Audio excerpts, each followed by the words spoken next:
Kia ora fam. If you're unfamiliar with me, I'm Janina Asiedu. I am a queer artist, ancestral medium, practitioner, and herbal ritualist. I'm born and raised in Aotearoa. Today we are just gonna sit down and have a little chat. I've got my coffee. Because I felt like my ancestors had been really encouraging me to just share a little bit more about myself and my own personal journey and just have a yarn with you all. So no cards today. We're just gonna sit and I'm just gonna see what I end up speaking on, because I don't actually fully know. I just know that my ancestors want me to share on kind of allowing myself to be seen in my creativity and my journey as the ancestor that I am, and what it's been like for me and my exchanges. And I actually pulled some cards for myself because I needed some guidance on what to share and like what not to share on here, because this is the internet.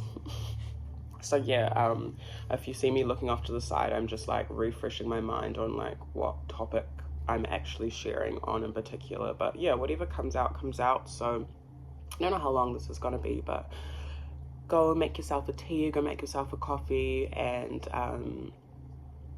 or do whatever you're doing and sit and listen to me. If you want to get to know me a little bit more, if you haven't had a reading from me, or you're interested in getting some products or offerings or ritual done, I always encourage that it's good to get to know the person that you are going to, right?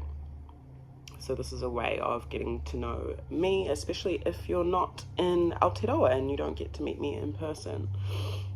So I'm Janina Asiedu. I was born and raised in Tamaki Makaurau in Auckland, New Zealand.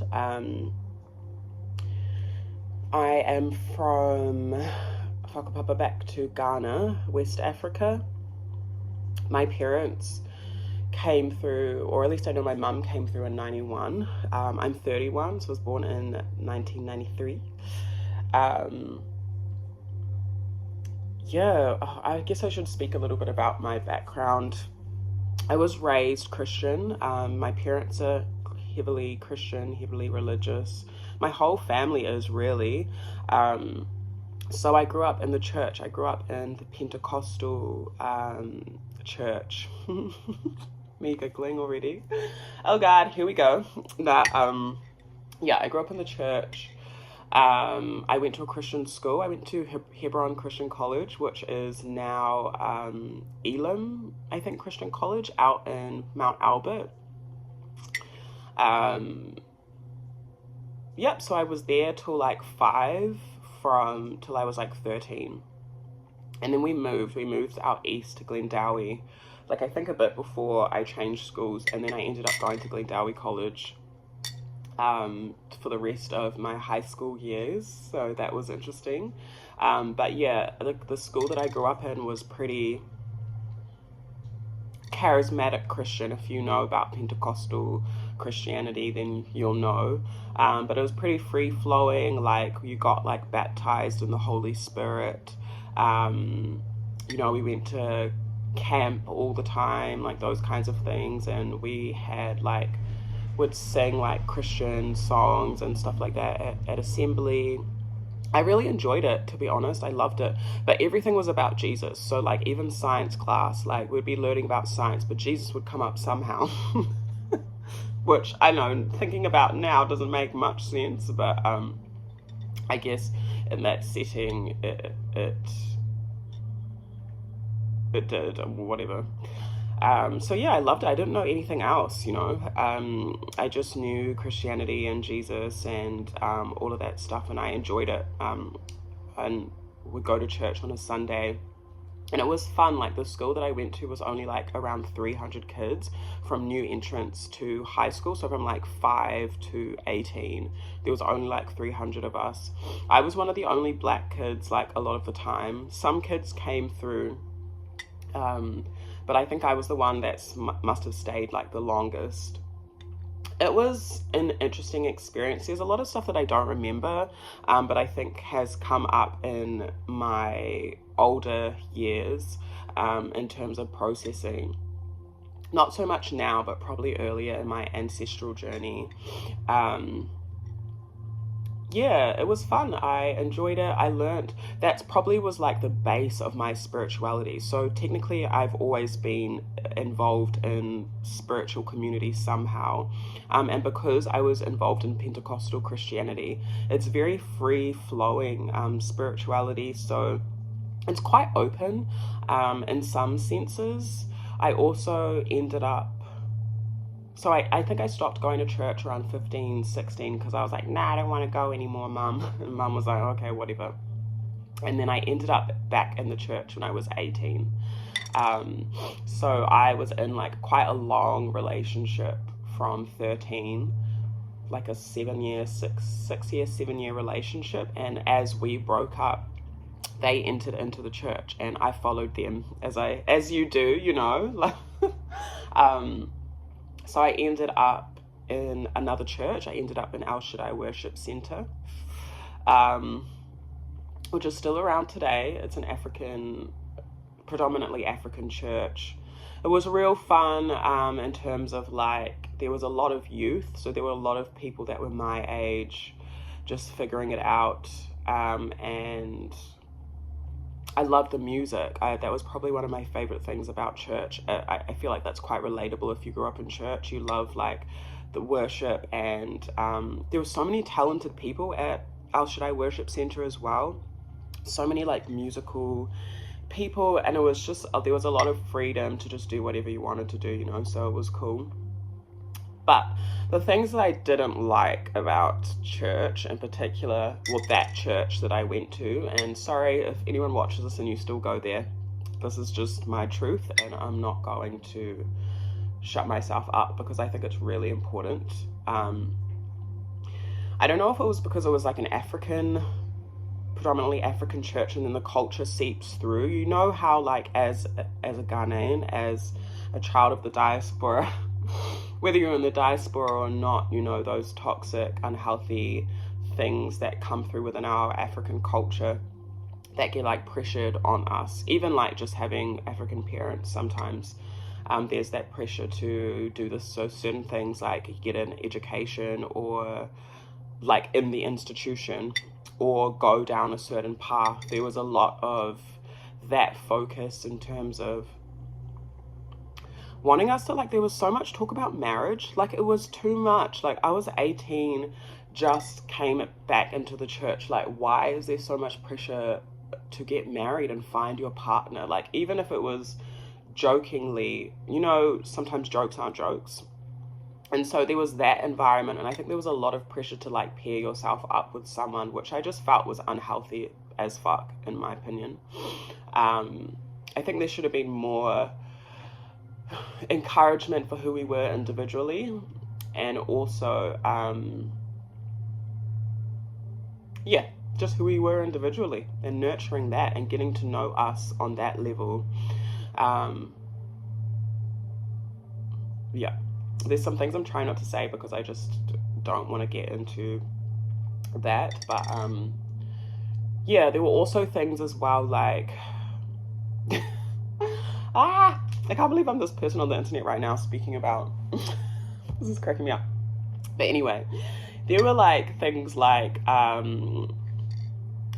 just, for example, I think I got my septum pierced when I was in church. So I was probably like 20 or something like that, because I think I left the church around 21, if I am correct. I'm pretty bad with years and dates.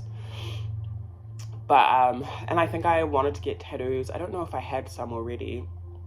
But I sang in choir, and I remember the pastor, at the time I was interning in the church, so I had entered into Bible college, which I'll get into. I really loved Bible college, I'm not gonna lie. It was, when I was in it, I loved it.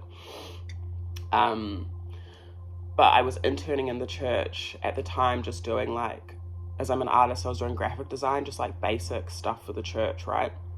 Like slideshows and all of that stuff that you do. And I would also help this pastor, I'm not going to mention his name out of respect, help him type his sermons. So I'd like go and help him on the weekend, and he would just like talk, and I would just be like tap tap tap tap tap typing his sermons for the Sunday. So I remember once he was talking to me, I don't know if he was talking to me about my piercing, but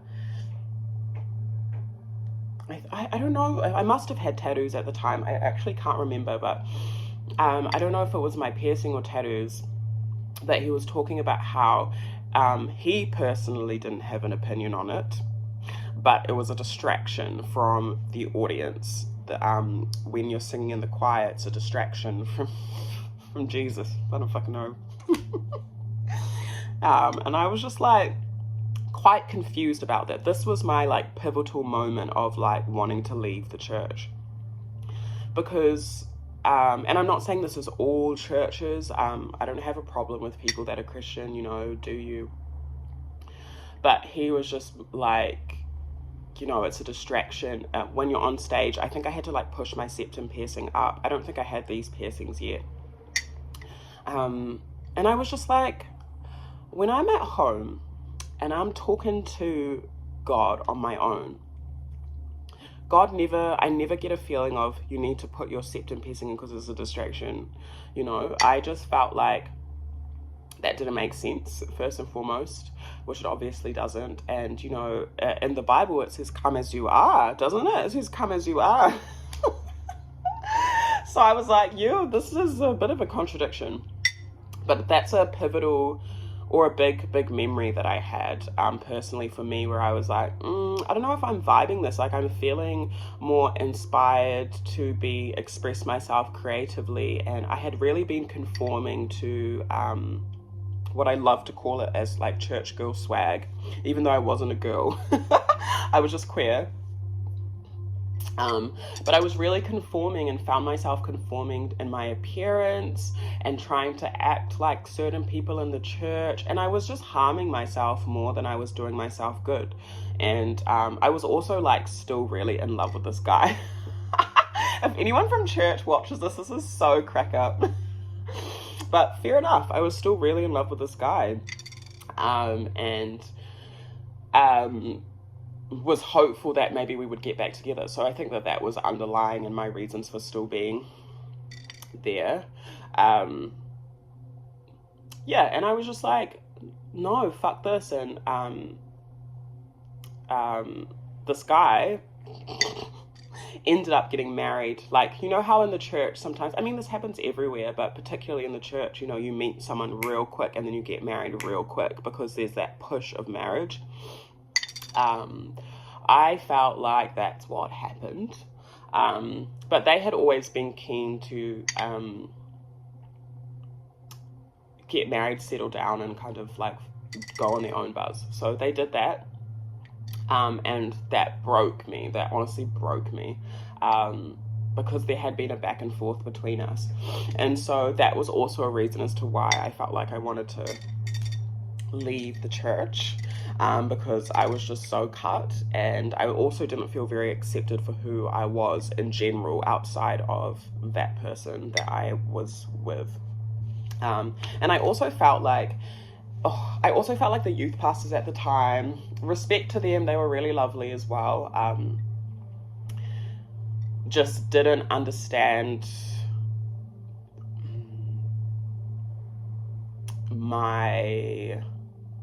where I was at in terms of that particular relationship that I had been in.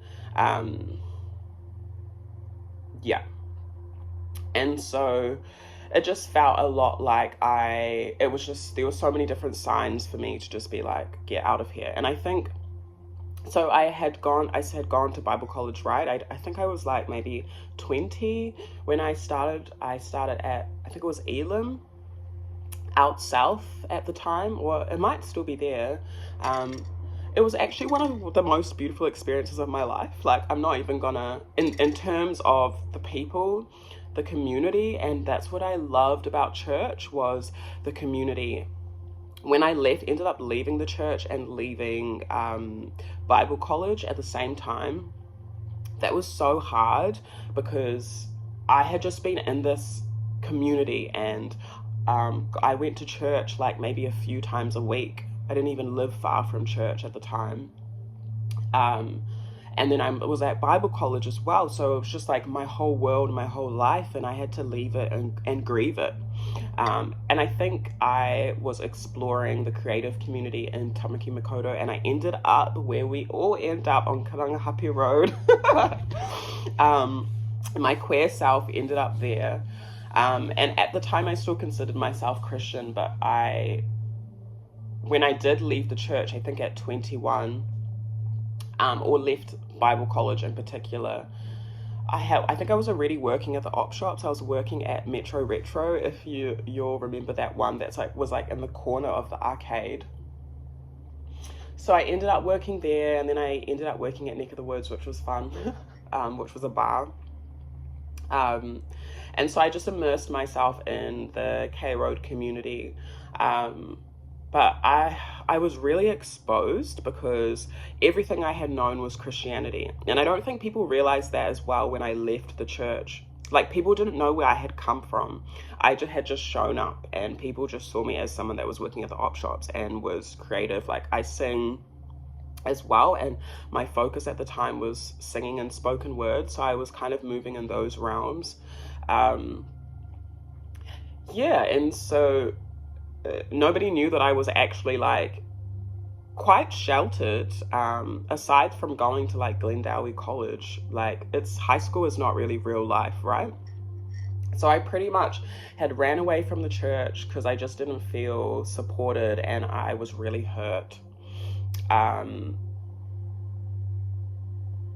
I guess I don't even know why I particularly left Bible college. I guess because I was interning at the church that I was at, and so I just cut everything out altogether. And I honestly do not regret it, because it was just not supporting me, and I feel like it was harming me more than it was uplifting me. And I was started listening to like different music. I was listening to Ibeyi, if you've heard of them. They are two twins, and I think they're Afro-Brazilian, if I'm correct, or Afro-Cuban. So they had a lot of Yoruba influence, Nigerian influence, due to this transatlantic slave trade and that whakapapa back to West Africa. So I was listening to different kinds of music, and I was listening to getting connected to Orisha, to the divinities in Nigeria, right? Which is a lot of African diaspora connect to their lineage, or connect to Africa that way, or African American people as well do, which I think is a great pull. I love that it pulls us through that. But I was listening to music, and then I was still very, very inherently spiritual, and I always have been growing up. I've always seen things, I've always heard things, I've always known things. Maybe I didn't have the language for it, as a child. I wasn't able to explain myself, or sometimes you just think things are like imaginary friends, right? Because that's what they tell you in the Western world. Oh, it's just your imaginary friend. But really, you're hanging out with your ancestors, So I always saw things, I always heard things, and was a little bit weird and different. But it was kind of nurtured a little bit within the Christian community.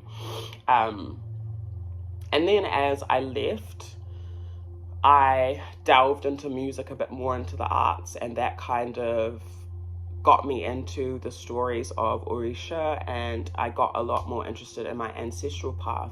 And I was quite angry at God. I was quite angry at Source, or Nyankopon as I call them now,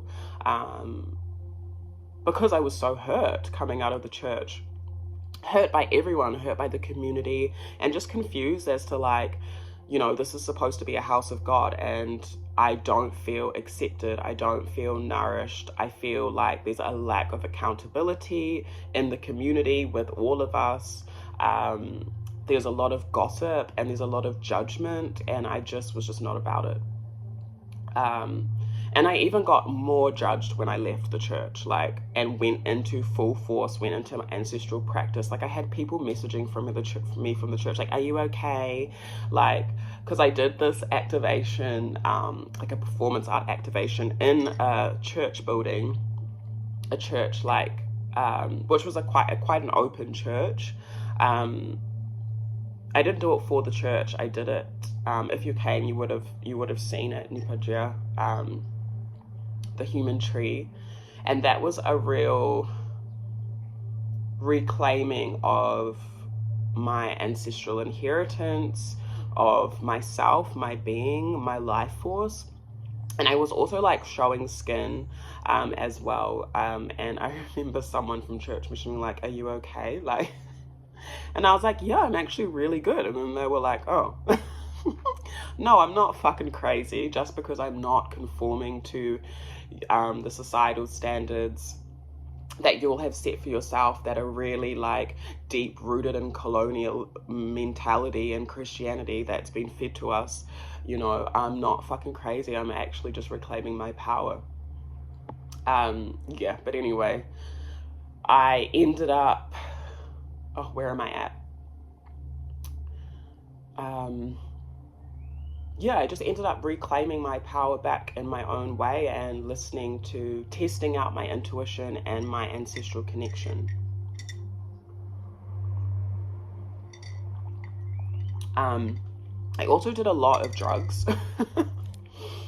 I did a lot of, I just dabbled.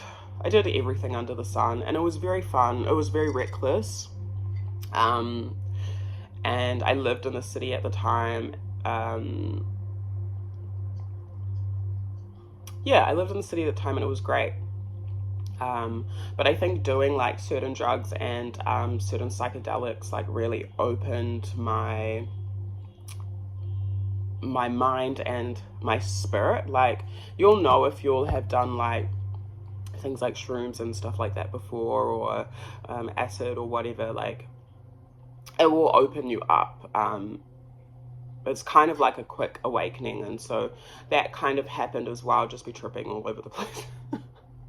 And I enjoyed it, but again, I was still the sensitive being that I was and am. I was seeing things, I was hearing things, but I had left the church and I was angry at God, and I was like, look, if you are who you say you are, then you're gonna come find me. Like, I was so pissed off, and I was like, come find me on K Road. I'm dead. And they did, but they came through in the form of my ancestors as I continue to delve into music and the arts, and just read on stuff. And I was just really interested in not the real, well, for me it's the real,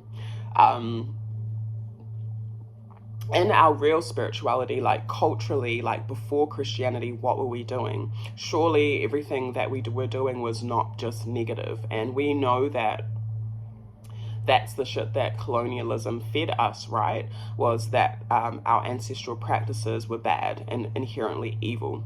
So does that mean that I'm inherently evil before these people came along and told us that what we were? Like, no, that doesn't make sense to me. So I just went on a fun little journey. It took me a few years, but I realized, I don't know what exactly it was, but I realized that what I was hearing was Nsamai Fornanum, and Nsamai Fornanum are the infinite divine ancestors. Mind you, I wasn't just hearing and seeing them, I was also hearing and seeing other spirits. So that was a time. I was pretty unprotected at first, yeah. So I think Source really does want me to talk about my exchanges that I went through, and I'm definitely not perfect, and was quite young at the time. I'm still young, but you know, 20s, early 20s, just navigating relationships. You're queer, you have trauma, you've been within the institution, and karanga hape, if you know about hape or rakatora, the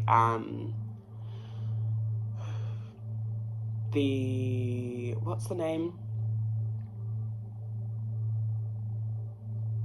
oh, I've forgotten the old word for, they were a priest. But I think I don't know if they like got kicked out of their, like, where they fuck a puppet back to or something, because they were just being like naughty and sleeping with other people's partners, and I think they ended up in Tamaki and discovered or explored that part of the city or something. I might be wrong about the exact area. But they were outcasted, and I feel like that's why, I was speaking to a friend, that's why Karangahape, that road being named after them, draws in those kinds of people. And if you're a child of Karangahape Road, you know what I mean. There's an energy there, that there's an essence there, and it doesn't leave no matter how much they try to gentrify that street. So I feel like I got called and sucked there, but I actually grew up around Karangahape Road because my mum and my dad had a hair salon on Karangahape Road for like my whole life, so like 25 years. It was called Afro Hair Salon, and it was bright pink. So if you're familiar with that spot, that was my mama. And we also went to church at Equippers, which was in Mercury, that town hall, like off K Road. So I literally grew up riding my bike on K Road. I also grew up in Owairaka as well, which has some connections to Karangahape, to Dakota. I don't know why I'm speaking on that, but anyway. Yeah, so that energy drew me to Karangahape Road and to that creative artist community, and draws a lot of people. It's definitely not the same. But yeah, I ended up there creating and connecting with people and learning about exchange. And so because that community was full of queers and full of free spirits, it's kind of just like a melting pot, and it was easy to get hurt. And you know, when you're all coming from traumatized spaces and stuff like that, you know, you're healing together, you're trying to heal together, well, at least some of us are. And so also because I could not see who I was, you know, now I can see who I am, the ancestor that I am, the power that I have, and how beautiful I am as well, physically and internally. And this isn't an up myself thing. I think that's been definitely a big thing in my journey, was knowing that I'm physically and spiritually, mentally, emotionally attractive. Because that's who I am meant to be, for certain reasons. And also I just look like my parents, and they're beautiful people. And just knowing and owning that has been such a journey, because I was faced with a lot of broken people, just as myself, I was broken. People were very intimidated by who I was, and could probably see who I was when I couldn't see who I was, right? And so I was giving so much in these exchanges and not receiving shit back. There was a lot of deep-rooted anti-blackness as well within the community, and a lot of this I received not from black whānau, it was from brown people. Not gonna lie about that one. It's just something that we have to keep talking about, I think, and healing. But a lot of the things, a lot of the shit I received at me was from brown community. And these are people that I were friends with, by the way, like in intimate relationships with. But it would always come out in ways that really were suppressive and oppressive. And it's because obviously they were going through their own shit as well. So I can see that from a higher perspective now. But it was really, really hard and painful to experience and that kind of thing, and to be so sensitive with the gifts that I have. Like, one thing about me is I can see things from a mile away, so that's just a gift that I've been given. So I can see someone's character, like I can meet someone and I can read them instantly, and I'm like, no, I don't like them. And that would be, I also have the gift of my voice. I sing, I do poetry, I'm communicating with you all right now. I'm also a channeler. And because I was learning to navigate that gift, it was kind of like upside down and has been in my ancestral line. So like growing up, sorry mum, sorry mum, but like not even just my mum, like my family, like very sharp words, like cutting, very blunt, in my opinion, a little bit abusive communication, but that's come from my ancestral line, further down that my ancestral line. And so I think as someone that has come in with that gift, I was learning to heal it and to bring it into harmony, right? And so it's such a big gift to have, fam. Like, and I'm not saying this about myself, I mean this in like a community sense. Like if you have the gift of voice, it can be a very tough one to tame, especially if you're the first one in your ancestral line to like properly hone in on it. So yeah, that's what I was learning. I think navigating my discernment, my intuition. And so in these relationships, I would call shit out and I would be like, I don't like them, you know, or I would see something and maybe the way that I would communicate it wasn't in the best way. It was probably too sharp, too blunt, mixed with my trauma or mixed with whatever other stuff, you know. If you imagine like a baby learning how to walk or learning how to do something, it was kind of like that. And so this is in the mix with other people that are also very intuitive and spiritual and sensitive, right? And so it was just a bit of a shit show.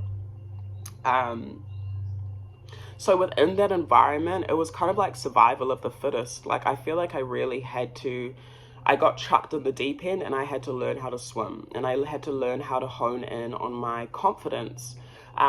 Music really helped me with that.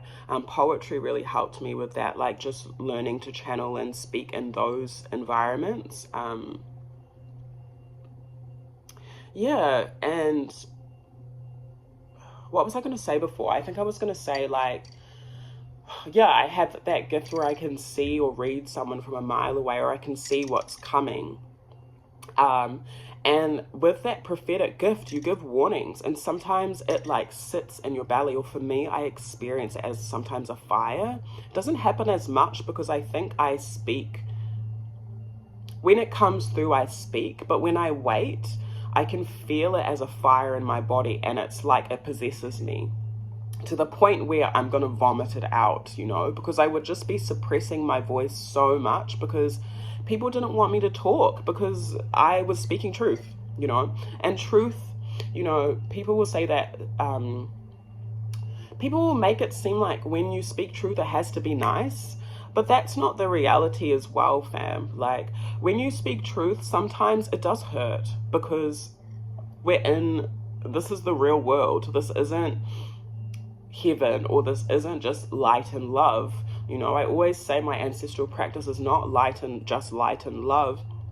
It's also dirt, it's earth, it's the shadow, and it's blood, you know. It's not easy, and I think maybe because of my appearance and because I appear to be like super femme and like light and ha ha ha ha, people think that's what it is, but you know, don't get it twisted. Like I'm also someone that can switch real quick. Like if you fuck with me, I'll switch real quick. So, and those are also my ancestors. My ancestors don't play, and neither do I. And I think if you know me, you know that about my personality. But I think a lot of people can get that mixed up. You know, this ancestral journey is not really a joke. Like it doesn't always have to be serious, but it's not for the faint-hearted. You have to be strong, and I'm very strong, and so are my ancestors, and so I give thanks to them for that, for everything that they have gone through to get me to where I am today. But yeah, like I went through such a suppression of my voice, and I just constantly had to fight it, even in my own family, like speaking my truth, you know, coming from that like heavily Christian background. Now, like, my mum is a lot more accepting of me over time, as I have just been like, no, I'm not doing that. no, this is who I am, no. And it came with that constant like, no, I know who I am, I know what I'm doing. It also came with fuck ups and mistakes. Like I said, I wasn't very protected at the beginning, so I got really hurt. But I also don't regret it. You know, sometimes it's okay to learn things through your own experience and learn things through like the hard way. It's just a part of your journey and your story. And so I'm appreciative for all those lessons. Yeah, I think I learned the value of my voice. I learned how to listen to my intuition on my own accord. And I also learned to hear the voice of my ancestors, because it's so easy to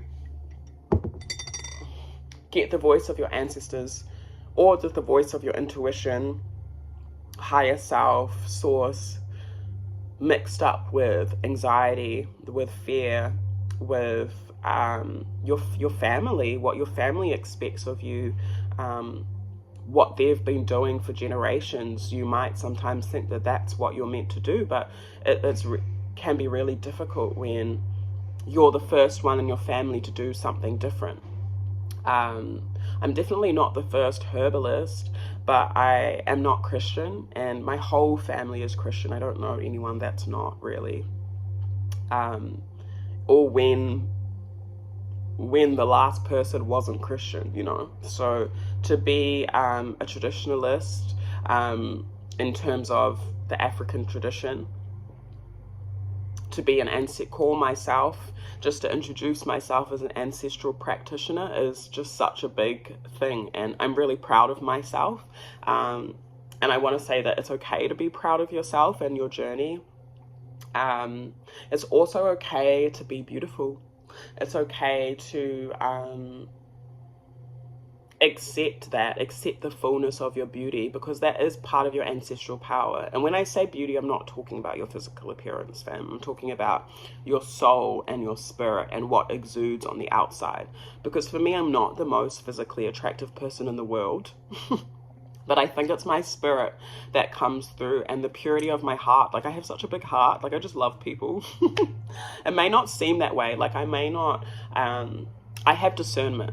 I don't connect with everyone because I know what my energy attracts. It doesn't just attract positive. It, a lot of the time, can attract negative energies or broken people that need healing. And I understand that now because of the work that I do. But before, I did not understand that. So I would just attract these people. I would date people that were just fucked up.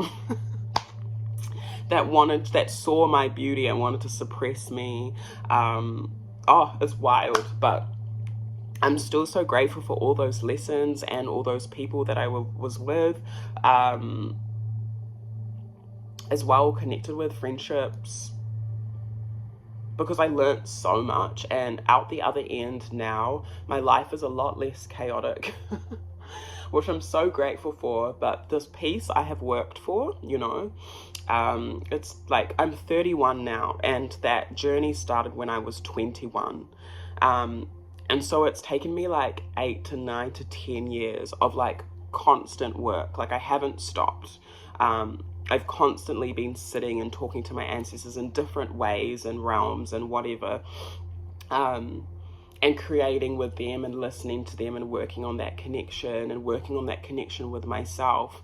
But I haven't stopped, you know. So I hope this is some encouragement for people that are like, oh, fuck, this is so hard. When do I get there? You will. You honestly will. And I'm literally a living example of that. And not every day is easy, and it's just such a journey. But there are people as well that can help. Like, I've had some really beautiful mentors and guidance along the way. I think when I first stepped into my ancestral journey, I went to go and see my kaiakorongua, who's my kaiakorongua at this time, my rongoa plant medicine teacher, Joanne Hakadaya, who I rave about to everyone because I honestly love her. She does rongoa and like miri romi, amongst other things.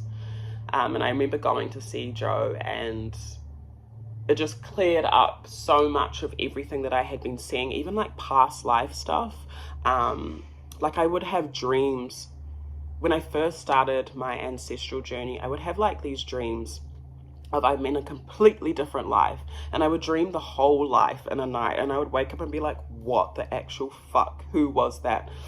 And it would buzz me out so much. So I would be dreaming of ancestors and lives that I had lived, and she just confirmed all of that for me without me even having to say one word, fam. Like, that's what I love about Indigenous knowledge. And even if you aren't from the particular place that the person is from that you're going to see, it honestly doesn't matter. Like, I really encourage it, because it will just connect you and like connect you to your own eventually. And that's why I have such a deep respect for Māori, for Indigenous Māori, for Rongoa Māori. Yeah, because it's honestly beautiful, and it's helped me so much on my healing journey. Also, I was born here, so I think I'm a little bit biased. But yeah, I really encourage that. That really helped me. It also helped me like clear a lot of blocks in my energy, and just gave me space to feel and be and take my mask off, because I felt like I was really wearing a mask in a certain way around certain environments and people, because I was so afraid to express myself or to allow myself to be seen. Not necessarily because I didn't like myself, but because other people were so, every time I showed who I was, other people were so intimidated by it, or jealous or envious, but then wanted to befriend me at the same time. But then when they befriended or dated me, they would still try to like suppress me. It was like, I just kept going through that repetitive pattern until I learned, yo, this is who you are. Like, you don't need to be connecting with people like that. So it really taught me about exchange, about harmonious exchange, about not people pleasing, because I was, especially because of my probably trauma that I had with my own parents, and my dad, I would say like trying to, you naturally try to find that in other people, right? In other environments, that approval. So I think I was also doing that. But yeah, I learned so much about how important it is to have that reciprocal exchange with pure intentions, not with like weird motives behind it to like control you or try to like stop you from growing or trying to steal your energy. I know these days on the internet people call it destiny swapping. When someone wants your life, when someone wants what you have, and it's quite scary. I dealt with a lot of people like that, that wanted to either be me or have what I had, and I don't think I was seeing the full value of what I had either. So I was just giving it away for free, and I'm so grateful for, I'm just thinking of my friend, I'm so grateful for her. They're older, a little bit older than me. They're in the community, K-Road community, and they would always see me and just be like, you are this, and they would just affirm me. We would be in the club, bro, like we would be at the club like drunk, but they would still be affirming me. And it was people like that that kept me going, even though my heart was actually really broken. So yeah, I guess I would like to encourage, out of your listening to my little rant, I don't even know what I said, that to just have faith and hope in yourself, allow yourself to be seen in all the different parts and all your full capacity. Don't hide any part of yourself. Like, every part of yourself is beautiful. Even your trauma it's a part of your story. Everything that I have gone through, all the shitty relationships, all the abuse, all the assault, all the violence, emotional, spiritual, psychological, physical, it's got me to where I am today. And I've had to transmute a lot of stuff. I've had to spend time in counseling. I've had to go to practitioners over the years. But as I've continued to do that, Mahi, I have moved out of the fear of allowing myself to be seen. And I'm still met with jealousy. I'm still met with envy. I'm still met with energies that want to stifle, is that the word? Put out my fire, my life force, but they can't, because I've just worked so hard at it, and I've gone through the ritual, I've gone through the physical, the spiritual stuff, right? To strengthen my life force and protect myself and know who the fuck I am. And so now when someone comes into my energy and they are jealous or they're envious or whatever, I notice it real quickly, and I don't necessarily shut the person out. I've learned how to stay in my energy and stay neutral. Yeah. What else was I gonna say? Yeah, I really encourage you to explore the different parts of yourself, even the parts of your ancestral history, whether it's your parents or grandparents, or even just your people's what they have been through. Go into it and explore it and learn about yourself, because it's really, really important. And you only learn, even if you learn some negative things, it still gives you the power to change your story. And I also really encourage your, and even myself as I continue to grow, the past doesn't need to repeat itself. And there are people around you that are as genuine as you, are as pure-hearted as you. No one's perfect. You're not perfect. I'm not perfect. We all are going to fuck up. And so to expect someone to be perfect is a mistake. And to go around expecting people to be perfect, you're only going to isolate yourself. I think, how they say in relationships, sometimes they usually use this for romantic relationships, but in relationships sometimes they're not transactional, but they are an exchange. So sometimes you'll be giving 80 and the other person will be giving 20. Sometimes they'll be giving 70 and you'll be giving 30, depending on what you're going through in life, But that's the harmony, that's the fluidness and the flow, Don't connect with people or environments or exchanges where you ain't getting shit back at all. Fuck that. It's not worth it. Honestly, if there's anything that I can say, it's not worth it. I don't know, I feel like people that know me or have known me probably get surprised at how fast I can just cut something off. That's not working for me. First and foremost, I ask my ancestors every motherfucking time. And secondly, it's because I know my worth now, and I know that there are 1 billion people on this earth. And if you aren't going to know my worth, then I'll go somewhere else. Or I would rather be in peace by myself with nature, it's just not worth it. Especially if people, this is particularly in environments or people where there's no accountability or not acknowledging their actions or just wanting to project over and over again. Honestly, fam, take your peace and go. That's a big lesson that I've learned. Yeah. What else? I also would love to reiterate or talk on how nourishing the ancestral connection is. It can be intimidating, it can be scary and daunting, and you're holy shit, but it's honestly been the most beautiful thing that I have ever immersed myself in fully. I remember I went to Joe, who I was talking about, and I had come to this crossroads, and my ancestors were and I was still considering myself Christian at the time. And again, if you are Christian and you are also connect with your ancestors, everyone should. It doesn't matter what spirituality or religion or whatever you're a part of. But just personally for me, I came to this crossroads, and my ancestors were you can't go any further down this path if you don't let go of the Christianity. They were like, it's not for you. It's not for you, Seb. And I was like, ah. Like all the indoctrination that I had learned, that I had grown up in, that had been like bashed into me, and that I had willingly ate and digested.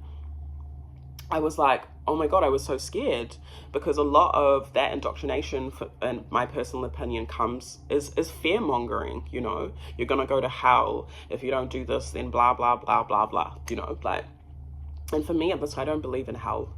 You know, so that's another koutou for another day. But they were like, you're at this crossroads, and it's either like you let go, so you can just go forward in this journey, or you don't. And Joe really helped me with that. So I ended up deciding that I was fully immersing myself in this ancestral journey, and I have never looked back, or like it's just been so fruitful. I've been able to heal myself with their help and their guidance, and obviously within community, in ways that I never experienced in that full time of growing up in Christianity. And for me, that's the power of connecting with your ancestral spiritual practice. You know, if your ancestors be doing Christianity, then that's cool. But like going back to the roots, going back to what is old, what we used to do, for me, which is embedded in my DNA and in our DNA, depending on where you're from, has been more powerful than what was brought over and has been in Ghana for the last however many 100 years, and was also used to oppress us, you know. And I'm learning, I think one thing about the practice that I have, ancestral practice, and even being a baby Ifa devotee and everything like that, like, people get quite scared of you, which I think I've spoken on before, because there's so much fear surrounding our tradition. And what I love to say is, like, anything can come from that. Like, Christianity can be fucking scary. It was used to colonize, oppress, kill, you know? And so it's more so about the intention of your heart. Where are you coming from with your intentions? And I love doing this mahi because I know I'm a living example of doing it out of purity, because a lot of other people do practice certain African stuff, like spiritual stuff, out of negative intention, out of jealousy, out of greed. We all know that kind of thing. But it doesn't have to be that way, and I don't think it originally was. I think it originally was very harmonious, very pure. And if you go into the root of African tradition, whether it be Ifa, whether it be whatever, a lot of the foundation of that is making sure your character is in line, you know. You can't actually be doing shit like that. So when people be operating out of that energy and then incorporating certain spiritual practices, I'm like, that's not African tradition. That's just bad intention. And humankind as well. That shit is always gonna exist, I think. I don't know. I don't have all the answers.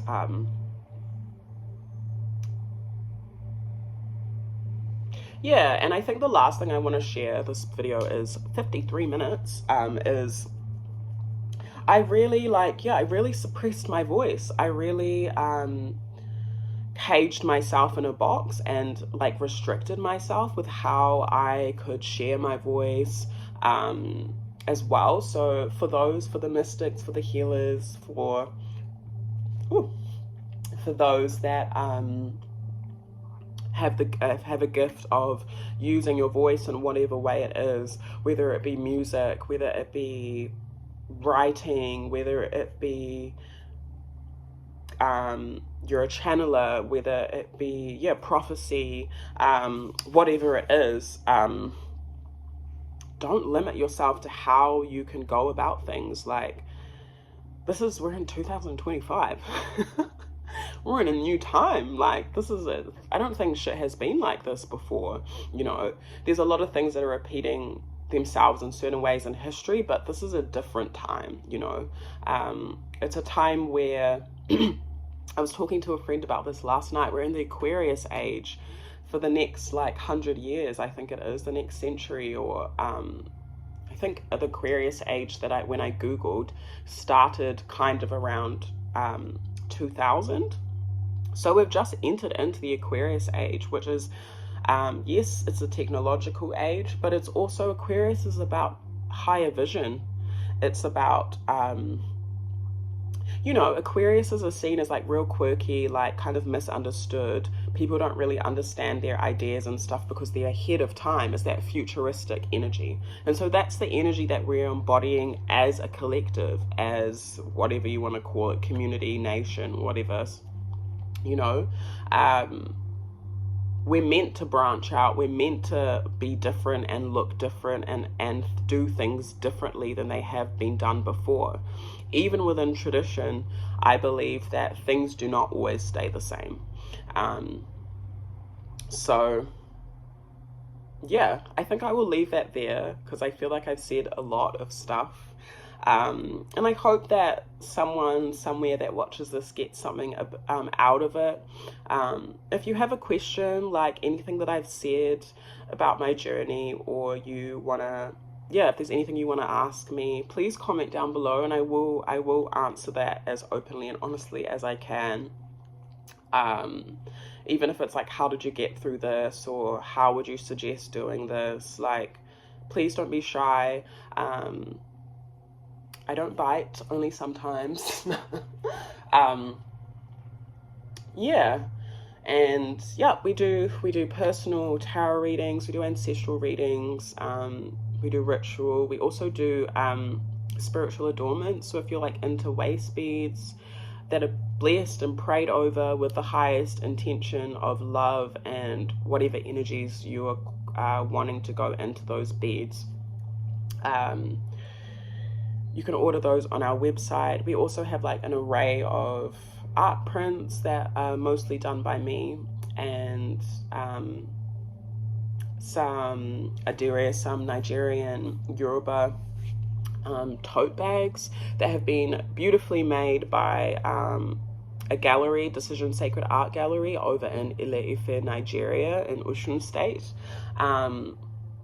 And all the funds from those bags go directly to the artists and support the gallery over there. So please go check that out. And if you're needing any service, we are here.